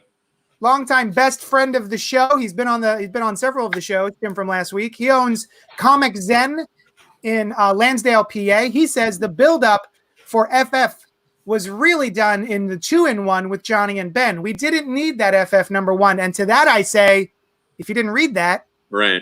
why You still did need number that one FF happen? This is like a unique position also because the FF for the first time ever and for like, corporate battling reasons, I understand, weren't being published for a while. So it's not like, we got to catch people up if they weren't reading the series. It's like there's even more of a chance than usual that people wouldn't know what's going on. Yeah, and had that Marvel 2-in-1 ended with the return of the Fantastic Four, I could go, okay, yes, now Fantastic Four #1 is going to have the FF, but because it didn't, and actually when I was reading issue 1 of this Fourever trade, I was wondering, is this one of the issues, one of the lead-in issues of Marvel 2-in-1 because the FF aren't in here, and because that series didn't end with the FF returning. I thought it was kind of necessary here. And then, Tim also says, I love Slott's personal talking head stuff. I don't get excited about his ongoing stories / action. Yeah, well. That's kind of what Noel was saying, right? Yeah, A little bit, yeah. I was excited about Professor Power in the Future Foundation. Is he part of Power Pact? I think I don't know what his deal is. I I vaguely don't know who that is. Alex I Power. remember him being in the future. I think he has something to do with the Power Pack. I could be wrong, but I did tend to remember that from my Power Pack days. I like his outfit here, though. I like the Future Foundation's got like different plays on that thing. I remember them from back during Hickman's run, and I always thought they were cool. Like, a bunch of super smart kids. Yeah, you're right. Power Pack. Yeah. That frustrated me. I was like, why is there an S on their? Yeah. Oh, actually, that's a lightning bolt. The lightning bolt? Flash. Yeah. Yeah. Although I like the square. I was disappointed that I don't think they're in those outfits, but with fours. Can we Because I talk like that like square collar thing. It's a cool update of their classic look. Two things. One, I love Sarah Pichelli. I did not love her design for Reed. He's got like her designs at all. a weird nasty beard thing. Weird here. Yeah, at some points it was just like right here. It's just like, what are you? That's weird. That was Foreign weird. dictator? This is really creepy.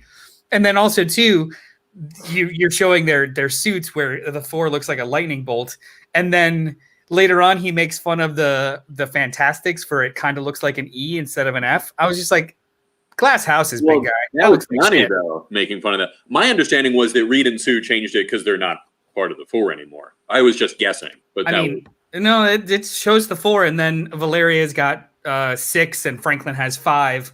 No, I know like, they have those. Do they have 4s on there? That's a 4. I think that's supposed to be a 4, dude. It's supposed to be a 4. It's not awesome. It's not good. I, until this moment, did not know it was supposed. I remember them having the numbers from like back in the Future Foundation. You're flash blind. You know what? It looks better at an angle. It's more obvious at an angle, Brian. At an angle, you say? That's a 4. Oh yeah, well, it's a 4 with one of the lines missing. Yes. Yeah. I actually looked it up. Alex Power is the founder of Power Pack. Who the Yeah, I founder? thought so. Yeah. Are they going to do a Professor Power and the Future Foundation series? Is that No. talked about? Not to my knowledge. No. Only you want that.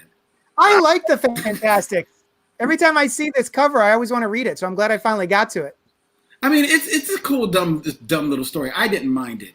Yeah, I thought it was cute. My problem was with it juxtaposed against what we just read. That's true. It did seem like, why is this at the end of this other story? It seemed almost like a fill-in issue that they put at the end of this, but I get why it was, because that's when they came back and set up that they're not in the character building and all that stuff. And it's what makes it worth fat enough for a trade. Ideally, if the story itself would have one more issue, you put this at the beginning of the next issue or the next trade. Or have more than 4 issues in a trade. Oh, that is really cool. Yeah, I like that one a lot. And it looks like it wasn't used. I think it says on the next page, it says like unused teaser art. I thought it was awesome. Oh, Iceman's bit that we haven't seen yet, but he's like, no, I'm in the Fantastic Four. Oh, I love that. Me too. And I was like, well, yeah, definitely counts that's now. in canon. What does in canon mean? It means Uncle Johnny's a dickhead. Or no, it means Iceman's a dickhead or something like that. Yeah. I thought that was funny. Yeah, I loved the whole, I always think it's cool when you see another member. I don't like it as much as the main four. Those 2 issues were fantastic. Yeah. I loved them, but bookended by sure boring to me. How'd you guys feel about the new Fantastic Four? That always had a soft spot in my heart. I love the new Fantastic Four. That was probably cool. the first Fantastic Four issue I actually read. Oh yeah. I picked those from the stands in the supermarket. Those 4 issues. Yeah, I loved them. Ghost Rider, Spider-Man, the Gray Hulk, and Wolverine. Wolverine. Are you kidding me? I love the new Fantastic Four. Yeah, I didn't like that. Interestingly enough, they What? Bullshit. It wasn't a Fantastic Four. I know. Don't just wave me off, JD. They visited it. Oh, hold on a second. JD's out. He's like, that's what he wanted to do. now I'm going to wipe you out completely. So the cool thing about Fantastic Four is that I've also muted him. Is that they revisited it a couple years ago? Except it was like, what was it? The new Ghost Rider. It was a different Hulk. It was a different. I think maybe it was. Was it Superior Spider-Man? It was Superior Spider-Man. Yeah. So it was like a new version of the. Yeah. Let me bring him back. Yeah, I always thought that was fun. Oh, and the callback to Civil War was cool. Hey, Len. There he is. Oh, he's mad. I don't condone this. It's cool. That's cool. Y'all all be back at 2:00, so it's all good. And then you'll be the one muting JD the entire time. Be like, what did you say? I can't hear you. I'm sorry. Like a guy driving up a little bit in his car every time you try to get in. Yeah. I like to call back to not Civil War, but like the lead up or post Civil War where Reed's in the room. I always thought that was cool. It was when he came up with the negative zone prison and he's like making all the calculations. They reference that he's trying to save the universe. Solve everything, right? Yeah, he's trying to solve everything. So and that was bringing his ear. That was my first foray into this like current version of the Fantastic Four. Well, you know what? That's a lie. I did read the Miller Hitch stuff, and it just flew right out of my brain. But the Hickman's first work with the Fantastic Four was a miniseries. It was the Dark Reign Fantastic Four miniseries. It was 5 issues. I think it was called The Circle or something like that, or The Gate. Yeah. And that was the introduction of was it The Circle? Like he had created that like multiversal gate. Yeah. That was the introduction of the Council of the Reeds. Yes. And this kind of crazy weird stuff. And he didn't take over the book for like another year after that, where he picked it back up. Yeah. So I forget totally in my memory, like totally forgot the timeline. You're lucky Lynn was still in to come back. What's up, Tim? That's my dog, Tim. We Tim knows miss how to treat Tim. black men. What's that? Tim knows how to treat a black man. Oh my god. Oh god. Tim knows how to treat every man. Sounds like he bought you roses and some chocolates. I'm just gonna let that be. I'm gonna let it be. I let it be. All I'm gonna say is, I told you I had company this weekend. Hey-o. So yeah. So Noel didn't like half of it. Everybody moved now that I shifted everything. Noel, it's fucked me up. High five. I can't wait to read volume 2. I'm definitely gonna check it out. Left you hanging. Brian, would you recommend it? I'm looking at these two knuckleheads over here.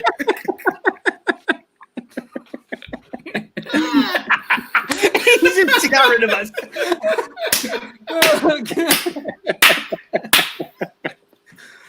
Brian, would you recommend this to Fantastic Four? I apologize for nothing. Shit. That's a tough question. I'm so sorry. It is a tough question. It is because I like it, but I would recommend it because I think it's a fun read for the most part. It's dumb, silly fun. Are you talking about the whole thing, Len? The whole thing. The whole thing. Okay. But there's a part of me that doesn't want to recommend it because I don't think it's a fair representation of the Fantastic Four as they mean to me. Yeah. So it's fun.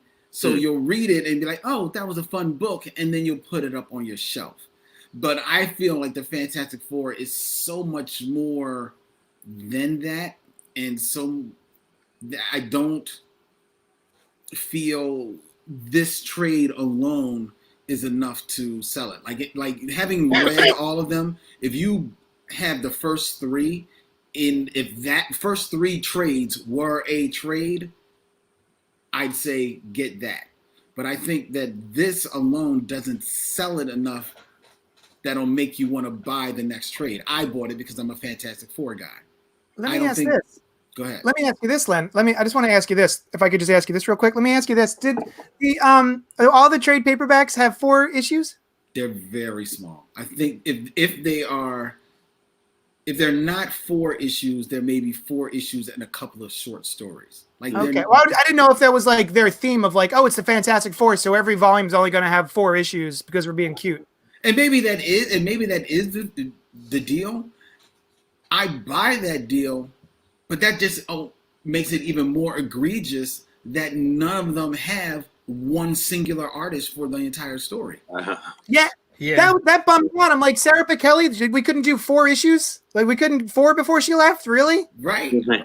Even though admittedly it does look like, as well as, I mean, she's a great artist. She is a great artist. But this does look like rushed Pichelli. This doesn't look like she's like, marinating. Her stuff is, so for me personally, her stuff has not been as it's felt different since Justin Ponzer passed, because he was her colorist and inker for all of the Ultimate Spider-Man stuff and all the stuff that I really fell in love with.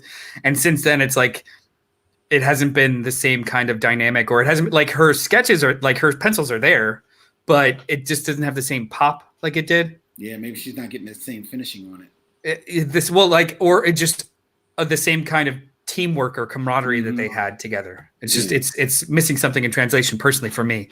And I like, would this be recommended? I did like most of this, but if I was going to recommend the Fantastic Four, it wouldn't be this. It would be another version of this book, or another run that I would recommend. And then if they really liked that, it's like, well, the Dan Slott run's kind of fun. If you're already bought in, the Dan Slott run's kind of cool. Yeah. So I looked up on Diamond, Fantastic Four Volume 2, Mr. and Mrs. Grimm. This $15.99 book has Fantastic Four number 5, Fantastic Four Wedding Special number 1, and Fantastic Four number 8. It's unusual. See? Was Fantastic Four Wedding Special, could that be issues 6 and 7 in some weird way? No, there was a specific special. There was a one shot for that. Also, too, didn't this book suffer a bunch of delays too? Like Dan Slott had left it and come back, or like there was a fill-in writer for a while. I think it was Costa or Gage. I think there are a couple of stories that maybe have a different writer on it. The books are downstairs and ready to be shelved. So I can't go grab one right now. I've only got the first one. It's a weird series for a premiere Marvel series to come back and whatnot. It's like they didn't put the effort into it like they have with the X-Men relaunch, like they have with the Avengers relaunch. Like it doesn't seem like it's getting very much love. And that's exactly how I feel. Yeah. The promotion that the X-Men have gotten, which yes, is because let's call it what it is because the X-Men are back in the fold of Disney. So now, yes, we're going to push X-Men big time. As are now the Four. True, but so are the Fantastic Four. However, if we're really going corporate, want to go hardcore corporate, the X-Men are back in control of Disney. The X-Men, despite some up and down of the last few movies, sold. They know that those movies sell. Yeah. They know that the X-Men still has an audience that will go to if they really put the money and the names behind it. They will run to anything X-Men and gobble it up. The Fantastic Four not only had the books suffered for a long time, the movies that they tried were very hit and miss, and way more misses, especially the last one, than anything else. So while they're back in the fold of Disney and Marvel, I think their plan is we'll put a book out here and because we've got it here. But really the whole idea, I think, is to really see how do they pop when they start seeding them even more into the Avengers movies and see whether or not it gets any traction there. So I did some further digging, and the volume 2 that I was talking about only has issue 5 of this run, and then the wedding special. And then the number 8 that I said was actually from the 1961. I'm assuming it's probably maybe the first appearance of Alicia Masters. No, I don't know if it's her first appearance, but I think it's maybe it is her first. It appearance. Sounds like it's the Puppet Master. Master. It's the Puppet Master one. Yeah. That's but then volume 3 of this is issues 6, 7, 8, and 9. Again, 4 issues. Yeah. 4 issues, and by virtue of how it's and I think the story arcs are maybe 2 issue type of drawings. It's not the same artist. It's really very. Is the wedding special 90 pages? Because that's stupid. I mean, it might be pretty big. Yeah. It didn't read. It doesn't read big. I'll tell you that. I mean, it doesn't read bad. Does everything go smoothly? I would assume. It's comic books. Everything's going to be okay. Yeah. Tim says it looks like after volume 2, they go back to 6 issues per volume. But yes, the art problem is a recurring Marvel art problem, to Lynn's point. Yeah, see, but here. If I remember in some of the X-Men books post, Hot Pox, there are some books where there are different artists or a filler artist that comes in or whatever. And I seem to remember which one was it. I think New Mutant suffered the worst because it was the one where it suffered the worst was Fallen Angels. Yeah, because it was the same shitty artist the whole time. Yeah, I don't think that switched. It just wasn't to our liking. Yeah. Well, yeah. But this one, the art is just it's so inconsistent that you just don't really feel like it. Are they drawing the same people? You know what I mean? It's I don't know. It really bums me out about it. And the stories are fun enough that I'm still kind of there, but it's just it's ultimately a little disappointing. The wedding special was only 40 pages. Yeah, I told you. Jesus Christ. I didn't think it was that big. Fuck you, Marvel. That's awful. Yeah. That's just awful. These are $10 trades tops. I'm about to say, you just said 90 pages. That would be bigger than the trade itself. The trade, I don't think it's really. So they're not honestly. I found one where it looks like a 4. Now I see. Well, you can't see it, but it looks like it looks kind of like a 4 on that page. Where you're still on that? No, I'm on it again just because I saw it and I was like, oh, that's how that squiggle is a 4 because it just. Stylistically, their costumes changed though. You know what though? They haven't has Marvel really? They it seems like they're only currently they're only doing this piddled shit with Fantastic Four. because other trade collections are a butt thicker than this. Yes. Yeah. All right. I can see that as a 4 now. Yeah. Okay. Brian is satisfied. Are you satisfied, Big? I mean, it. See, but here's the thing. Here's the thing, though. If they wanted the conceit of doing these trades 4 issues at a time, okay, I'm with it. But then make it a 4-issue story, or Yep. Structure it, yeah. I mean, With one artist per 4 issues. Yeah. They're only up to like issue 22 or something, and it's like 7 trades.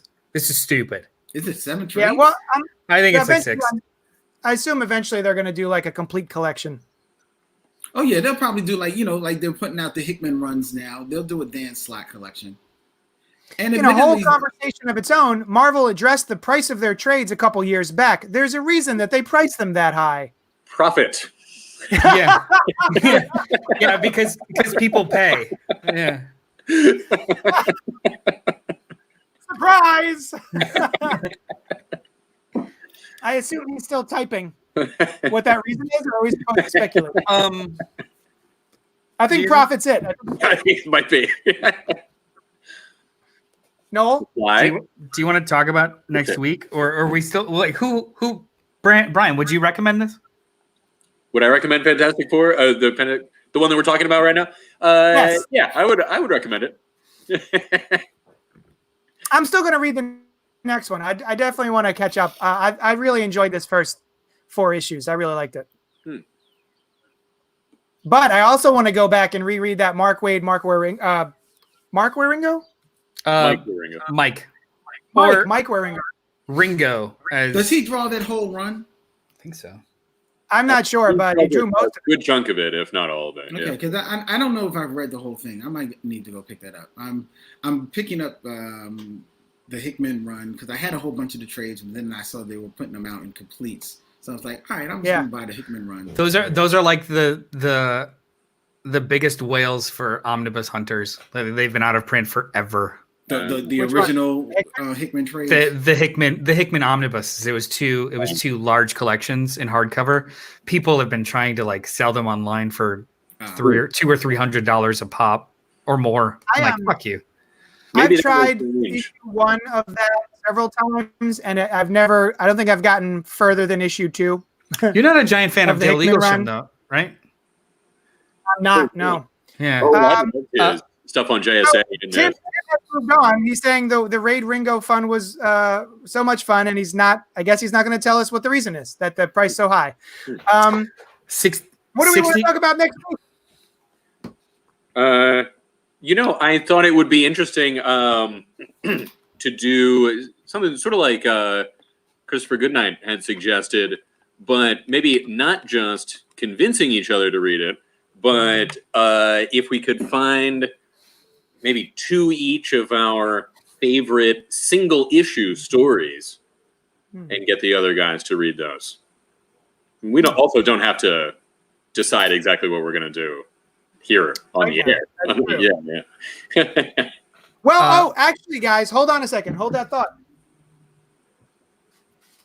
I looked it up the way. Sorry. Starting this week, DC Comics. Oh, right. New books. Yeah. I have this week new books coming up. There's Sandman the Dreaming, number 20. There's a reprint of Batman 89. Well, they're not all new. There's Batman Giant. Walmart Batman. Full of reprints. Who is a character in the comic, right? Walmart Batman. Yeah. And a reprint of Nightwing number 70. So we have so much to talk about of new books, guys. We do. Yeah. So what else were we? So I had some suggestions. Like we had the last 2 weeks we've done like a big one and then kind of a smaller press one. Yeah. But so we did DC, we did Marvel, we did Black Mass Studios. We haven't done an Image book yet, so I went and grabbed a couple of ones that I have been wanting to read that we could like share or look for. So the first one is, we already mentioned it, The Fix. I've yet to read the first volume. I've got The Fix. All right. Then also by Greg Rucka, The Old Guard. Oh, I did want to read which that. is soon What's it to about? be a film on Netflix. Is that the know. Knights Templar? I don't know. I've never read it. Who's the No. artist? No. Fernandez. Leandro Fernandez. Leandro Fernandez, yeah. Okay. It's a story about time and age and ages and about friendship and love and regret. Apparently like Immortal Warriors, but in current time. That sounds cool. Redneck. I want to read Redneck because that's Donny Cates, right? And Yeah. Vampire. By Donny Cates and Lisandro Esterthuran. Oh, that's a mouthful of a name. Sorry. Let's not read it then. It's vampires in Texas. Modern vampires in Texas. Apparently it's very good. Like they're already up to like issue 24 or 25 now. JD had already read this, but Birthright. What's that? What's that about? That is about a kid who is playing in the woods with his dad, and then he goes missing, and then he returns a couple years older, having been to a mystical, fantastical land, and now he is in his 30s. And he's like, and he returns basically as Conan, sort of. That sounds cool too. And then Descender is the other one I have. Jeff By Lemire, right? Jeff Lemire and Justin Nguyen. Yeah, this is a 10 years after planet-sized robots called Harvesters appeared and wreaked havoc across the galaxy, a young android named Tim-21 wakes to find that all robots have been outlawed. So the Harvesters and the machine DNA, he quickly becomes the most wanted robot in the universe. My vote is for at least the Vampires in Texas. What was the second one you mentioned? The Old Guard. The Old Guard. Was there a sci-fi one right after that? Or is that? Oh no, I'm just thinking of that because there are more. Red Guard was after that. Yeah, I guess my vote, especially because JD's already read both sides, so I would vote for either Old Guard or the Descenders. Yeah, I would too, because I wouldn't want it to be one that you've already read. I read most of them. Oh. We're not doing the fix. Oh, the fix. You know, I mean, it's come highly recommended, but it also sounds very similar. Like you guys recommended it, because you're like, it's similar to this one that we read. You're right. Yeah, I would say the Old Guard sounds a little bit more interesting than the last one, the Descender. Even though that sounds cool, but it sounds very contemplative. But I mean, I'll do Old Guard or Redneck. Old Guard and Redneck. There we go. Redneck is. I mean, wait, are we only picking one? Thing? Well, I thought I he don't said. care. I thought he wanted to do one of Image these and then one from, the big two. Oh, Whatever you guys want. Like I like what we've been doing recently has been like a big two and then something else. Sure. Right. Like yeah. So I don't know if you wanted to do 2 Image books. I mean, Creator owns a Marvel something or a DC something. join us next week when we have decided what we're going to talk about off air. Tim Hershey says Marvel wanted their trades to cost more than the material included. They say they had retailers that didn't want trade sales to cut into floppy sales. That's certainly a thing that you could say that would explain that. So I don't understand. I still don't get it. What they want their trades to cost more than the material included, then include more material. Well, no, I think he's saying like that way people don't just wait for the trade. He's saying that Marvel said retailers are saying that. Oh, I see. Yeah, the retailers are like, hey, these trade people are just waiting. They're not buying the floppies. because they're doing the math and the trades were costing less. Right. I see. All right. Well, thanks for that, Tim. Still, that sounds. I don't like it. All right. Also, Marvel was like coming out with the trades immediately after like the last issue of the arc. True. That too. Yeah. Oh, he says, it made no sense to anyone. It's not just me for once. So yeah, we'll probably do an Image book next week and a Marvel book. I don't know if you guys get, like, it's nothing but frozen screens now. Oh no, we're all moving around. I'm moving. Just I see you. everybody moving. Yeah. All right, guys. Thank you so much for joining us. Hey, you know what? No, what? If you want to help out your local comic shop, and if I'm your local comic shop, even better. I started an online web store. you can go to Oh, jdsherocomplex.shop. I mean, And yeah. what? Oh, he's leaving. So yeah, I started an online web store called jdsherocomplex.shop. You can go that and buy. I've been uploading my trade paperbacks that I have in the store so that you can buy them online and have them mailed to you, or you could do curbside pickup. You could buy gift cards on there. And let's see, you can also help out the show by going to patreon.com/JohnnyDestructo. You can tweet at me at JD's Hero Complex, and you can email us like Chris St. Salty did at cultpopgo@gmail.com. Brian, where can the people find you? Oh, I'm at brianliebdesign.com. And I mean, that's my name right down there. So just you Google it, or I don't know, hire a private investigator, whatever you want to do. It's fine. That's all the information you need. Len. Hey, you can holler at a Tribble any places you find Black Tribbles find our podcast on blacktribbles.com. Follow us on YouTube, Black Tribbles. Follow us on Facebook and our Facebook group, the Tribble Nation. Tune in at 2 p.m. So I'm going to be honest with you. It's going to be closer to 2:15. 2:15 p.m. because we have to take an hour from now. We got to take an hour lunch break from now. Tune in contracts. It's a guarantee.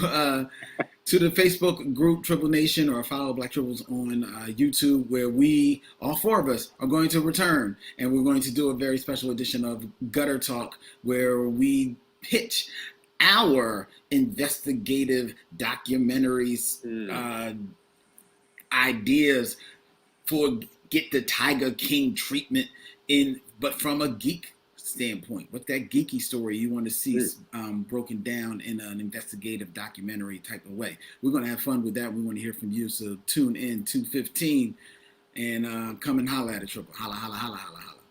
All right. Thank you so much for joining us. Oh, and you can reach Noel Bartocci. He had to disappear because his, I guess, internet conked out. You can tweet at him at Mr. Bartocci on Twitter. And that's it. Thanks so much for joining us, and we will talk at you later. See you next week. Hopefully Sunday at 11 again. Maybe we're going to make this a thing. Bye. End broadcast? Yes, I would like to.